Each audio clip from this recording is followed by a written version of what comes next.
விசேஷமாக இதன் பெருமையை, இதன் அருமையை குடும்பத்துக்கு சொல்வதற்கான பெரும் பொறுப்பு பெண்களுக்கு இருக்கின்றன.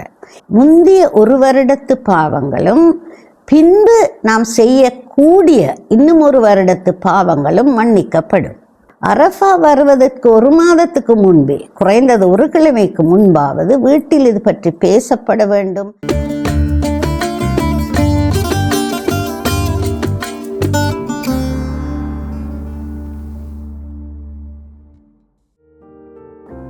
அஸ்ஸலாமு அலைக்கும் வரஹ்மத்துல்லாஹி வபரகாத்துஹு. ஈமான் டிஜிட்டல் மூலமாக உங்களை சந்திப்பதில் நான் மகிழ்ச்சி அடைகிறேன்.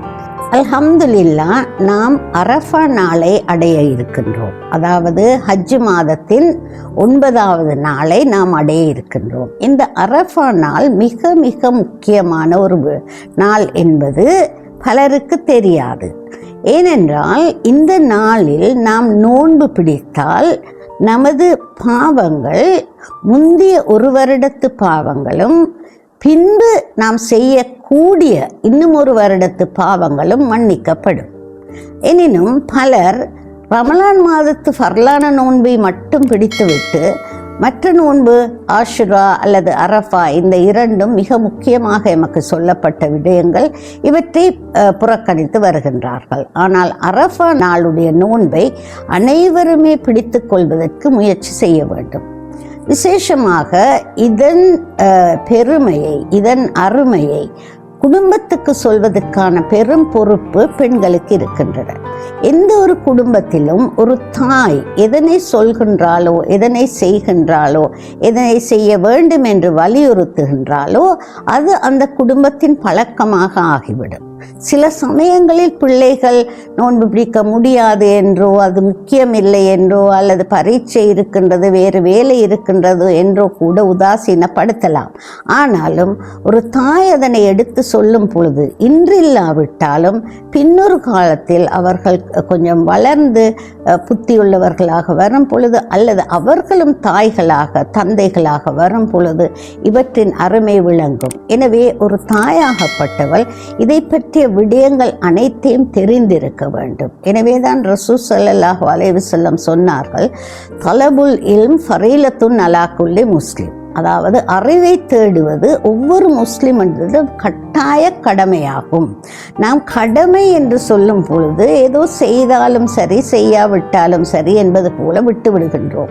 ஆனால் அங்கே ரசூல் ஸல்லல்லாஹு அலைஹி வஸல்லம் அவர்கள் பாவித்திருக்கிற சொல் ஃபரீலத்துன் என்பது ஃபர்லுன் என்ற அர்த்தத்தை கொண்டது. அதாவது கட்டாயமான கடமை. எப்படி தொழுகை ஃபர்லோ அதுபோல அறிவை தேடிக்கொள்வது ஃபர்லான ஒரு விடயம். எனவே அறிவை தேடிக்கொண்டால் அரஃபாவுடைய முக்கியத்துவத்தை ஒரு தாய் தெரிந்து கொள்வார்.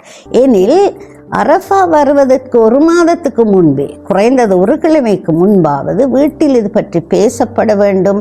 நோன்புக்கு தயாராக வேண்டும். அதனுடைய அருமை பெருமைகளை அனைவருக்கும் எடுத்து சொல்ல வேண்டும்.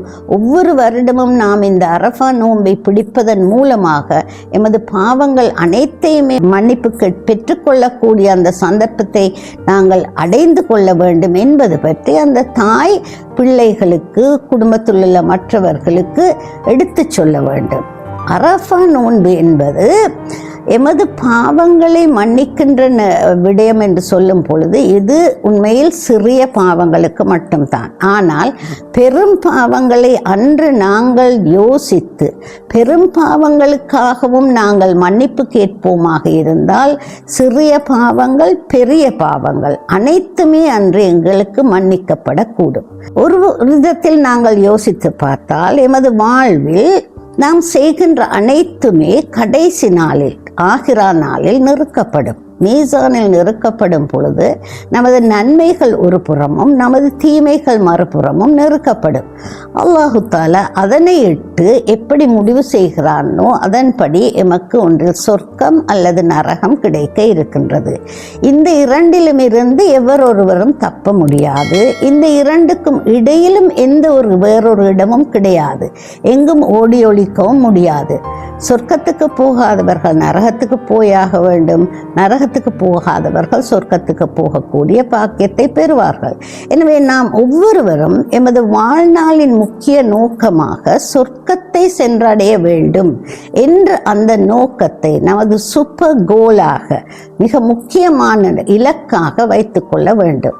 அப்படி இருப்பதற்கு மிக இலகுவாக நமக்கு வழிகாட்டக்கூடியதுதான் அரஃபா நோன்பு. அதாவது எமது பாவங்கள் அனைத்தும் மன்னிக்கப்பட்டு விட்டால் கடைசியாக எஞ்சக்கூடியது நமது நன்மைகள் மட்டுமே. எனில் இன்ஷா அல்லாஹ் அல்லாஹு தஆலா நமக்கு சொர்க்கத்தை தந்தருள்வான். அப்படியான நிலையை பெற்றுக்கொள்வதற்கு முயற்சி செய்வோம்.